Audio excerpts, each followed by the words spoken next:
నూనె వేడెక్కింది. ఇప్పుడు దానిలో తాలింపు. ఇది గానుగ నూనె కాబట్టి కొంచెం టర్బిడిటీ అట్లా ఉంది. సో ఇందులో ఫస్ట్ శనగపప్పు వేసాను. Next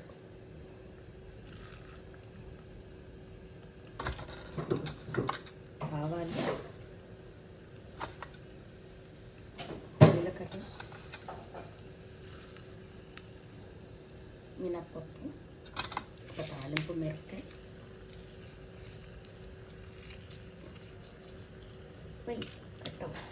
yes.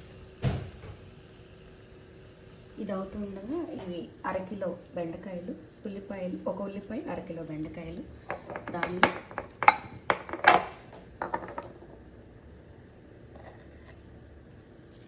తగినంత ఉప్పు,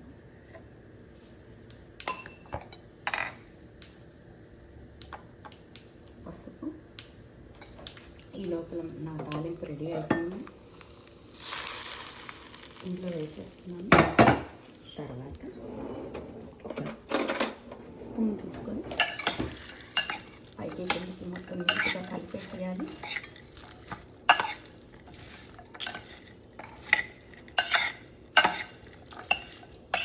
సో ఇక్కడ మనం ఏంటంటే మైక్రోవేవ్ కుకింగ్ మంచిదా, మైక్రోవేవ్ కుకింగ్ మంచిది కాదా అనేవేమీ మాట్లాడుకోవట్లేదు.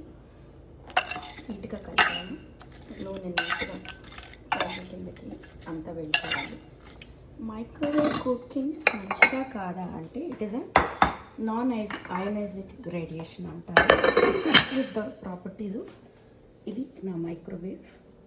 So it opens like this, కిందకు ఓపెన్ అవుతుంది. ఇప్పుడు నేను బౌల్ తీసుకొని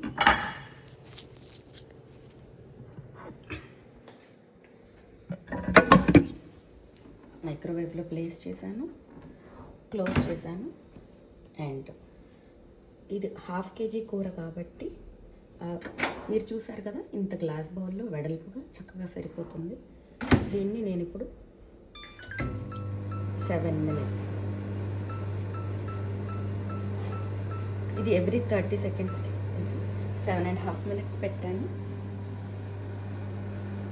దీన్ని మధ్యలో నేనేమి తీయను, కదపను. ఓకేనా?